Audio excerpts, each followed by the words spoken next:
A billionaire looks directly into the camera, drops a swear word, and tells you he's the only one who can save you from the rich. It is quite the strategy. Welcome to the deep dive. Today, we are jumping right into the political fire of the 2026 California governor's race. And before we really get into the weeds here, I want to give you a quick 90-second breakdown of exactly where things stand. Because the landscape has shifted a lot. Right. We just got fresh, hard numbers from the February 2026 Emerson College poll, and the state of this race is just completely fractured. Right now, Republican Steve Hilton leads the pack at 17%. Which is a solid early lead. It is, but right behind him, Democrats Eric Swalwell and Chad Bianco are tied at 14%. Then you have Katie Porter holding 10%, and billionaire Tom Steyer capturing 9%. But there is a much bigger number hiding in that poll. Exactly. Here is the massive statistic you really need to keep in mind today. 21% of voters remain completely undecided. Millions of people are just sitting on the sidelines right now, waiting for someone to offer a real lifeline. And that 21% is a staggering number for this stage in a campaign. I mean, it tells us we are looking at a race that is wide open. No single candidate commands the room right now because the electorate is incredibly anxious and they are still searching for answers. Definitely. And just to be clear, before we start unpacking all of this, we are pulling from a really wide variety of sources today. We are looking at that Emerson polling data, a CBS News investigation, an academic master's thesis on political rhetoric, and some very fiery opinion pieces from outlets like The American Prospect and the conservative publication American Greatness.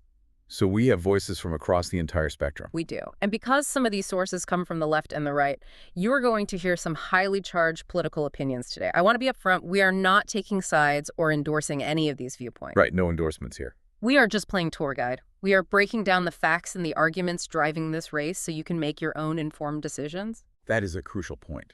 Our goal today is to look at the mechanics of this election, the language these candidates use, and the economic pain driving the voters.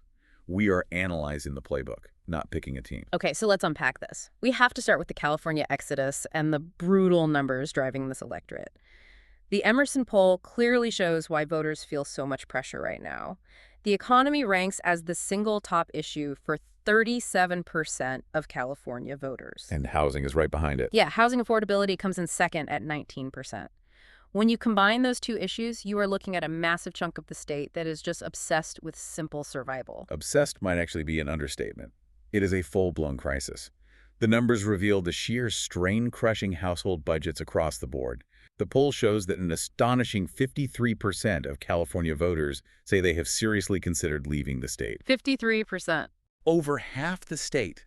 Think about the magnitude of that for a second. More than half the population of the most populous state in the country has thought about packing up their lives, uprooting their families, and leaving. Because they simply cannot afford to stay. That is not just a passing frustration. No, that is a structural breaking point. And the poll breaks down exactly where that financial pain hits the hardest. When asked to name the biggest strain on their household budgets, 28% of voters point straight to housing. Another 21% blame utilities, and 17% point to groceries. If we connect this to the bigger picture, you notice a very clear pattern. These are not luxury items. People aren't complaining about the cost of vacations or buying a new car. Right, these are the basics. Exactly. Baseline necessities. You cannot escape the cost of a roof over your head, electricity to keep the lights on, and food on the table. When the basic cost of existing becomes a crisis, it completely rewires how voters evaluate politicians. Imagine that pressure for a second. You check your mail, and your utility bill makes your heart race. You scan your grocery receipt in the parking lot and wonder how you will stretch your paycheck to the end of the month. It is exhausting. It really is. And that everyday anxiety sets the stage for everything happening in this election. Candidates know you feel this strain. They know everyday affordability is the absolute key to winning your trust. And that brings us to how these politicians actually talk to you when you are feeling that level of economic pain. Because the language they choose matters immensely, especially when they are trying to bridge the gap between their own very comfortable lives and the lives of struggling voters. And here is where it gets really interesting. Let us look at Tom Steyer. The man built a massive personal fortune. He previously managed Farallon Capital, which is a giant, incredibly successful hedge fund. Very successful. Yet he is running his campaign as this sort of anti-billionaire. He uses very aggressive, almost raw language to try and connect with everyday voters. Our sources include a master's thesis that actually compares Tom Steyer's brand of populism with Donald Trump's. Which sounds wild on the surface. It does. On the surface, they seem completely different, but they are both playing this billionaire outsider card. How exactly do their styles diverge when they're essentially running on similar underlying premises? Well, what is fascinating here is how they target different emotions. The thesis breaks down Donald Trump's style as heavily nationalistic. He builds an apocalyptic narrative. Like painting a picture of ruin. Right, a nation in absolute ruin. Yeah. And he merges his own identity with the American people to create a very powerful us versus them dynamic. The thesis mentions something called cyclical blaming when talking about Trump. What does that actually look like in practice? It is basically a political version of the Spider-Man pointing meme. You never admit fault or reflect on your own missteps. Instead, you constantly point the finger at a rotating cast of villains. One day it is the illegal immigrants, the next day it is the corporate media, then it is a foreign country. You keep the blame cycling outward. So the focus is always external. Always. And crucially, his solutions rely on broad, hollow slogans like "Make America Great Again," rather than getting bogged down in concrete policy details. The focus is on the feeling of winning, not the mechanics of the legislation. Okay, so that's the Trump playbook. How does the thesis describe Steyer's approach, since he's clearly aiming at a very different political base? Steyer focuses intensely on class warfare rather than nationalism. The thesis notes that he uses something called masculine thuggery. Masculine thuggery. Yeah, in plain terms, he tries to act tough and combative to distance himself from his own extreme wealth. He will look directly into the camera and bluntly say a swear word to the idea that wealthy elites earned everything themselves. He deliberately uses profanity and aggressive posturing to sound more like a frustrated blue-collar worker at a diner than a hedge fund manager in a boardroom. Showing he is willing to bite the hand that fed him. Exactly. He attacks greedy corporations to prove he is on your side. So it is a calculated performance to shed that country club image. But the thesis also points out that, unlike Trump, Steyer does not just rely on a catchy slogan.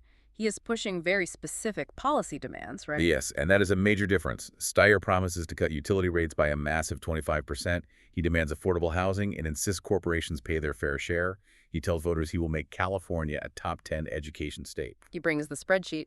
He really does. He uses the aggressive, profane language to get your attention, but then he follows it up with a bulleted list of promises. He wants to prove he understands your anger and actually has a plan to fix it. So what does this all mean? Why do billionaires feel the need to adopt this aggressive outsider language in the first place? It seems to me they want to prove to blue-collar workers who often feel completely ignored by the system that they get it. That is the whole point of the act. By using swear words and aggressive demands, they are trying to signal, hey, I might be rich, but I am angry about the same things you are, and I am going to fight the system on your behalf. It is a powerful strategy.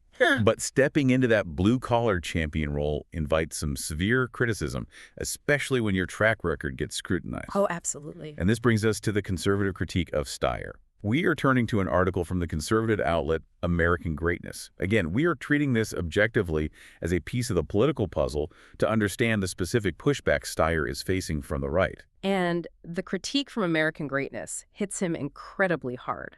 They flat out call Steyer a fraudulent populist. I want to understand their argument here. They claim the great irony of his campaign is that Steyer previously funded the exact policies that caused California's affordability crisis in the first place. How do they justify pinning the crisis on him? While the critics point straight to his extensive, well-documented record as a climate activist, Steyer poured millions of his own dollars into strict environmental initiatives over the years, specifically things like Proposition 23 and Proposition 39. Which were big green energy pushes. Right. These were aggressive regulations aimed at curbing emissions and pushing green energy. The conservative argument is that by forcing these strict climate policies onto the books, Steyer inadvertently created the crushing cost of living he is now campaigning against. Let us break down the specific mechanisms they argue caused this, because throwing around proposition numbers can get confusing fast. The critics heavily blame something called urban containment policies. Can you translate that for us? Absolutely. Urban containment is essentially drawing an invisible, uncrossable line around a city. The goal is to protect nature and stop urban sprawl. Sounds reasonable on paper. On paper, sure. Yeah.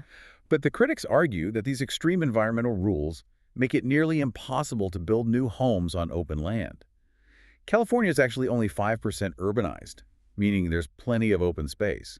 But because developers cannot easily build outside of these existing, tightly controlled city footprints, it creates an artificial shortage of housing. I see. And when you stop building new homes while the population grows, the supply shrinks drastically. Basic economics. That explodes the cost of whatever land is available, which skyrockets rent and ultimately drives up the homelessness rate. So the critics are arguing that politically connected developers might collect subsidies to build within these tight zones, but everyday people are the ones suffering the high prices of that artificial scarcity. That is the core of the conservative critique, and it doesn't stop at housing.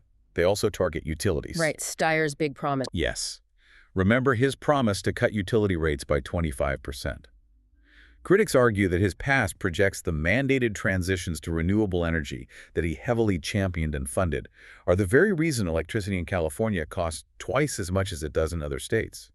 They argue that water rationing, another environmental push, stops new homes from getting built and severely hurts the agricultural industry. You know, seeing a candidate promise to lower your utility bills when critics argue his past actions actually doubled them makes his current campaign pitch almost jarring. It is a massive contradiction. It really highlights it. Steyer blames the rich, but his opponents say he used his massive wealth to push regulations that ended up hurting everyday citizens.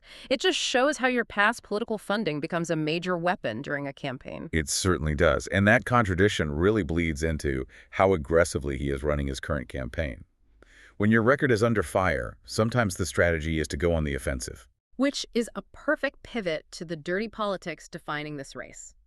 We have to talk about the intense, frankly wild feud happening between Tom Steyer and Democratic Congressman Eric Swalwell. It got incredibly heated. Steyer didn't just run ads against Swalwell. He took extreme legal action. He actually petitioned the California Secretary of State to disqualify Swalwell from the governor's race completely. It was a very aggressive maneuver. Steyer argued that Swalwell violates the state constitution's residency requirements. Steyer's legal team claimed that because Swalwell has spent the last 13 years serving in Congress, he actually lives in Washington, D.C., not California. Wow. They even threw in a hypothetical argument claiming that this residency uncertainty could give President Trump an excuse to challenge the legitimacy of a Swalwell governorship later on down the line. But Steyer's campaign really crossed a line for many people in how they executed this challenge. To prove their point, Steyer's team published Swalwell's actual Livermore, California home address and personal family details in their public petition. Which is incredibly dangerous. According to the CBS News investigation in our sources, this doxing raised massive security concerns. And rightfully so. A sitting congressman like Swalwell receives over 100 death threats a year. Publishing his home address in a highly publicized political stunt puts his family in immediate danger. The backlash was swift.